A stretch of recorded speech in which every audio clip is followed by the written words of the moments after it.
around 12:30 and even 1:30 in the morning for some of these places.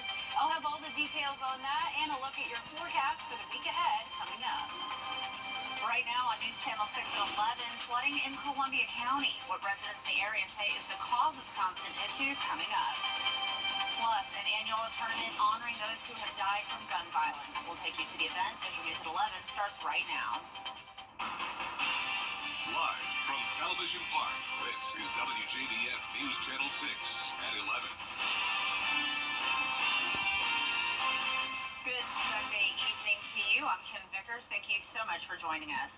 Coverage you can count on begins with serious flooding Saturday in Columbia County. Now, many are asking why this keeps happening. Isabella Moody has the story. After flooding in several areas Saturday night, people living in windmill plantations say they're nervous about getting more rain. Every year around this time, sometimes spring, definitely once a year to flood this bad, I would think is a big enough problem. Windmill has been known to flood in the areas along William Few Parkway and Windmill Parkway. Harry has contacted just about all agencies, starting with the county, the DNR, and FEMA. Yeah, FEMA, and really nobody has the answer. Some homeowners have to have flood insurance because they're in a flood zone. Creeks and streams running so close to houses can cause flooding when they overflow. The whole windmill property, prior to it being developed, had a lot of springs already in the property. And if you look at it prior to its development, there were creeks and streams running throughout. So when they developed the land, the springs remained. Although the area is known to flood, property owners feel something can be done with better drainage and irrigation systems to keep the creeks from overflowing.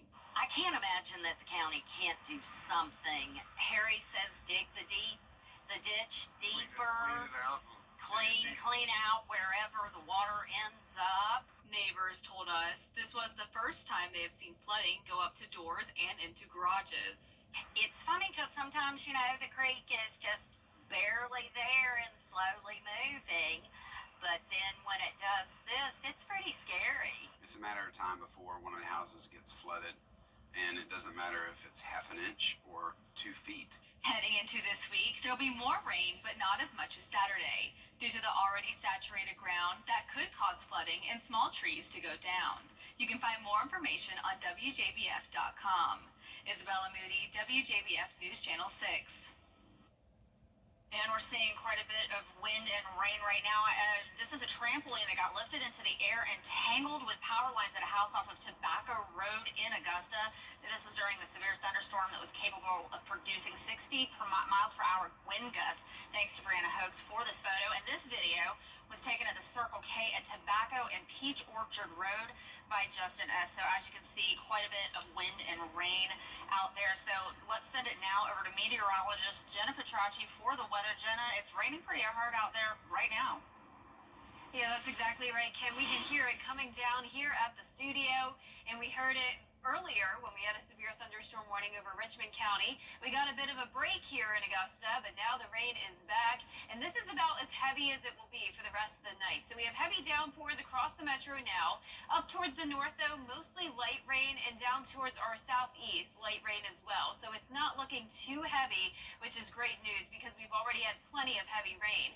In fact, in Saluda County, that's been the hot spot today for all the rain. There's actually a flash flood warning for just a small portion of eastern Saluda County. And we also have an aerial flood advisory that stretches from Saluda County all the way over into Lincoln County, including portions of McCormick, Columbia, all around this outlined green polygon. And then to the south of that, we have another aerial flood advisory. So that first one goes until 12:30. This one goes until 1:30 in the morning and includes portions of Aiken, Richmond, Columbia, over into McDuffie County. A little bit hard to see this polygon, but pretty much know that wherever you see the rain, that's where there's an aerial flood advisory. The exception to that is down towards the southeast. Barnwell, Allendale, and Sylvania getting a good amount of widespread light rain, but not enough to cause an aerial flood advisory to be issued.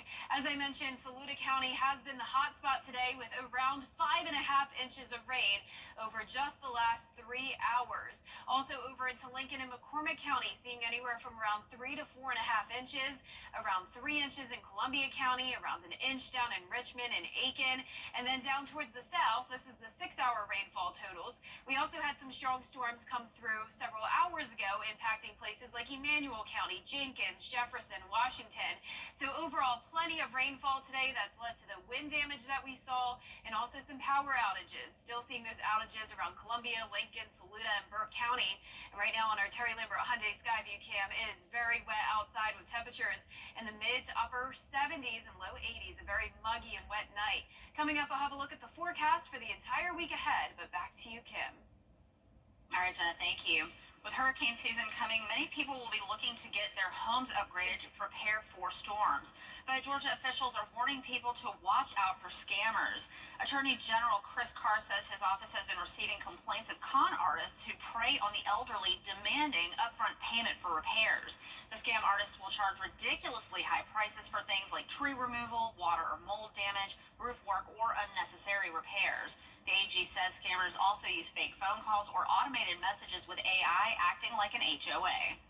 Throughout the year, criminals are trying to stay ahead of it. AI is now going to be an issue that we're going to have to deal with as it relates to scams. So we've got to continue to focus our resources and our time and get our expertise to make sure that we're keeping Georgia safe. If you believe you're a victim of a home repair fraud, you can contact the Georgia Attorney General's Consumer Protection Division at 1-800-869-1123. The Richmond County Sheriff's Office is looking for a suspect in a shooting investigation. 18-year-old Kieran Walters is wanted for the murder of 16-year-old Sadiq Brown, who died from his wounds Friday night. Walters is known to visit the Harrisburg neighborhood. Authorities say to take precautions as they believe he is armed and dangerous. If anyone has information on Walters' location, please contact the Richmond County Sheriff's Office. The mother of a gun violence victim organized a Stop the Gun Violence basketball game to spread awareness. This is the third year of the Kelly K Stop the Gun Violence basketball game. When her son died after being shot, she wanted to speak out and give something positive to young kids, encouraging them with speakers from the community on gun problems. Not only does she honor her child, but each year she recognizes other families of victims at the event as well. As a mother, I'm pretty sure I'm in the same situation those other mothers are. We never thought it would be our children. But, as a community, I wish that they would speak out and come together where we can stand to fight against this. Don't wait until tragedy knocks at your door. The speakers at the game were new Sheriff-elect Eugene Brantley and a mentor from Manhood Tour, David Mew. The Grovetown Police Department is asking for help to find a runaway teenager. 16-year-old Emma Caldwell was last seen at her home on Lori Lane late Thursday evening. She was wearing a gray shirt, black shorts, and gray Crocs. Authorities believe she is still in the CSRA and could be traveling in a black Ford sedan. If you've seen Caldwell or have any information, please contact the Grovetown Police Department. Well, he's credited with saving and repopulating wild turkeys in North America. Next time on Jenny, Rob Keck was CEO of the National Wild Turkey Federation for 27 years. He founded the Families Afield program, recruiting more than 2 million new hunters. He's also a conservation ambassador for Bass Pro Shops, making a big impact in the world of wildlife and outdoor adventure. We've got so many Americans that have made such an impact on us that were hunters, they were anglers, and they were ones that had a feel for the land. And as we become more urbanized, so many people have lost touch with those rural roots. They don't understand nature's rhythm of living and dying. And, I look at so many celebrities that are out there today that are carrying this great, great news of what the outdoors has to offer. There's something there for everybody. Just watching wildlife in your backyard or fishing along the Savannah River, there's something there for everybody to enjoy. We'll also hear from pro boxer Ray Whitfield about the celebration of Augusta's Boxing Club's 50th anniversary, from an annual backpack giveaway to big boxing match, Tuesday at 12:30 on Jenny. And for much of the week, our nation has been celebrating the anniversary of our independence from Great Britain after fighting the American Revolution. And a lot going on all across the South this evening. We are tracking strong storms with flooding potential in our area, and also Hurricane Beryl, or soon to be Hurricane Beryl, out towards the west, making landfall in Texas within the next few hours. All those details coming up. Whether you're Attorney John Boy and Associates now. It's It's hot outside and the deals inside Weinberger's Furniture are even hotter. It's time for Weinberger's Summer Savings. Oh, you mean people want more top quality, famous brand furniture at sale prices too low to mention? Exactly. That's good news for all of Middle Georgia. Our floor samples are at great discounted prices.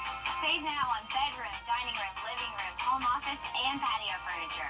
Don't miss these summer savings now at Weinberger's Furniture and Mattress Showcase. Buy more, save more during the July 4th blowout at Brandmark US Guest Exchange. The live Viper 6 Skyview Network, sponsored by Terry Lambert Hyundai. Now, your most accurate forecast with WJBF Live Viper 6. Welcome back. Thanks for joining me on this very rainy and stormy Sunday. I hope you're staying safe. We definitely have had some active weather all weekend long. And right now I'm still watching some aerial flood advisories, primarily for our northern counties here, anywhere from Saluda over towards McDuffie. Here's a closer look at Saluda County, where we've gotten a whole lot of rain today. Notice it's finally starting to lighten up here, just light showers, a few heavier downpours in the southern portion of Saluda County. That's for a flash flood warning until 1:15, and then we also have the aerial flood advisory that stretches all the way across here to Lincoln County until 12:30 in the morning. Same situation, mostly just light showers now, and then to the south of that, an additional aerial flood advisory, which includes the Metro, Richmond, parts of Aiken County, Columbia, McDuffie, and this goes until 1:30 in the morning. So we just had the heaviest rain come by the station, and now those heavier downpours are headed towards downtown Aiken. Also, widespread light rain anywhere from Bamberg County down to Screven. No aerial flood advisories for that. You can definitely see the ponding on the roadways out here on our Terry Lambert Hyundai Skyview cam. A very, very wet Sunday night, sitting at 75 degrees. Also very breezy, 14-mile-per-hour wind from the northwest. 75 in Washington, 77 in Gibson, Saluda at 78, 81 in Bamberg. A lot of humidity out there with all these scattered showers and storms across the two-state. And out towards the west, we're watching Tropical Storm Beryl getting ready to make landfall for around the fourth time over in Texas. This has been a long-lived storm that we've been watching for the past couple of weeks. As of the 11 p.m. advisory, winds are at 70 miles per hour, so it's not quite a hurricane, but it is expected to reach hurricane status by the time it makes landfall near Galveston, moving into Texas, 8 a.m., 75-mile-per-hour winds. Eventually weakens, and look at this. Beryl's not going anywhere anytime soon. It will still be a remnant low as it moves all the way up towards the Midwest. For us, it's going to be rainy all throughout the night and on Monday. We have a slight risk of excessive rainfall that could lead to flash flooding. High chances of rain Monday, Tuesday, and Wednesday, and then a 30% chance to finish off the week. Here's a look at tonight at midnight. Rain is pretty much done with as we go into around 3 o'clock this morning. So the worst of it is over.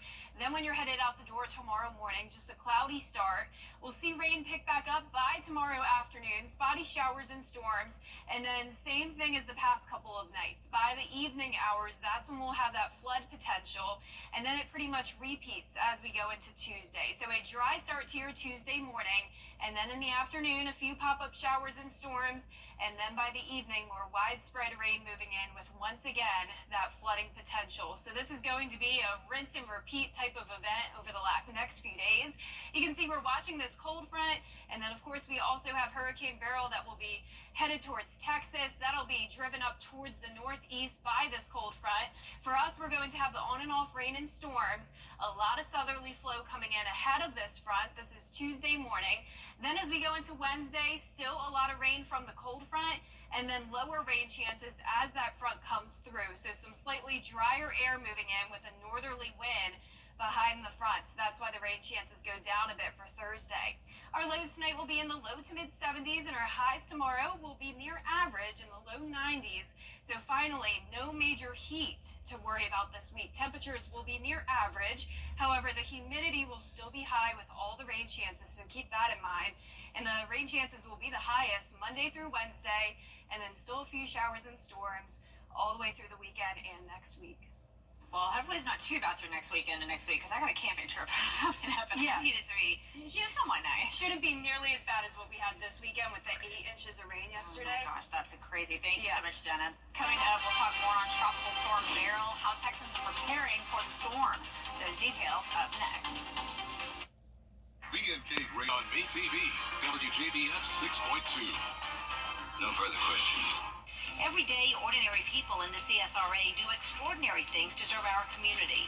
Each month, News Channel 6 recognizes these outstanding volunteers with the Giving Your Best Award. Do you know an everyday hero who goes the extra mile to help others? Nominate them for the Giving Your Best Award by visiting WJBF.com and filling out the entry form. Sponsored by Science Co., Piedmont Augusta, Security Federal Bank, and News Channel 6. Get the latest video in one clip at WJBF.com. The WJBF Live Viper 6 Skyview Network is sponsored by Terry Lambert Hyundai. Low prices, big selection, and committed to quality customer service. Welcome back, everyone. Beryl is gaining strength as it takes aim at the Texas coast. The storm just hours away from making landfall, potentially as a Category 1 hurricane. Melissa Adon has the latest. Residents along the Texas Gulf Coast have been busy boarding up their homes and businesses as Beryl approaches. It will be a deadly storm for people who are directly in that path. Officials say they are concerned more people are not evacuating. We've looked at all of the roads leaving the coast, and the maps are still green. So we don't see many people leaving. You don't want to be on the road tomorrow. Tomorrow will be a bad day for weather. The storm is forecast to make landfall early Monday morning. Let's take a closer look at this timing. Still a tropical storm, but it is expected to intensify to a Category 1 before making landfall as we get closer to the 2 to 4 a.m. hour tonight going into tomorrow, right around Matagorda Bay. Storm surge warnings in effect with up to 7 feet of surge possible above regular tide levels. I was taking seriously, and you know, man, we live along the coast, so we seen Harvey when it came in. Families here in Port Lavaca unhooking their RV, getting ready to evacuate ahead of Beryl. While there's a voluntary evacuation warning here, the mayor stressing for those who need it the most to get out while they still can. What we'd really like to see, if people are sick or elderly, we would like them to leave and either live with relatives or find a hotel, go to another city outside of the hurricane zone. Business owners in Galveston also getting ready for the storm. Yeah, I mean, we're not expecting much from the storm, but we don't take any chances around here. You have way too much stuff to lose. Beryl will likely drop heavy rainfall totals across eastern Texas in the coming days, with 5 to 10 inches expected. Some areas could see as much as 15 inches of rain through Tuesday. Melissa Adon, ABC News, Port Lavaca, Texas. Coming up, the Braves look for a series win and a look at the annual Clash of the Classes basketball tournament at Richmond Academy. Kara Goldstein has sports next. 1-3.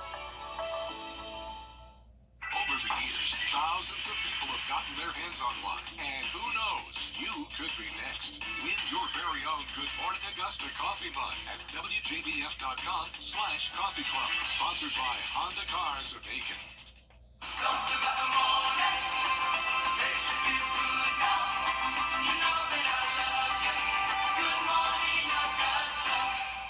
The CSRA's favorite news app is now even better with easier access to local news, weather, and streaming video. Download the News Channel 6 mobile app. Now, WJBF sports coverage you can count on. Basketball was back in the CSRA on Sunday as the annual Clash of the Classes tournament took place at Richmond Academy.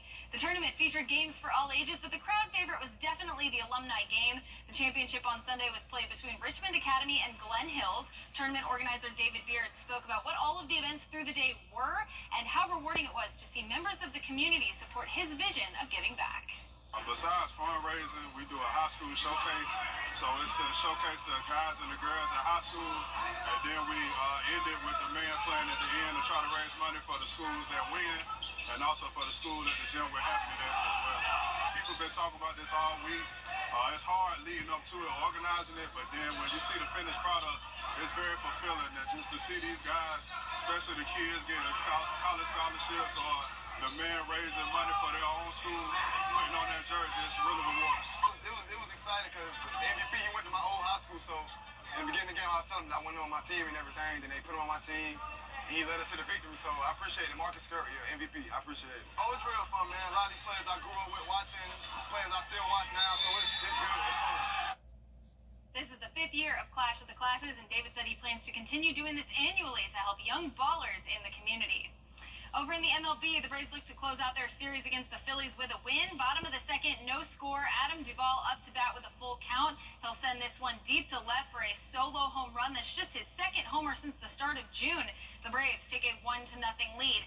Then a couple of batters later, Jared Kelenic at the plate with runners on first and second. This one's lifted deep to right center for a 3-run home run.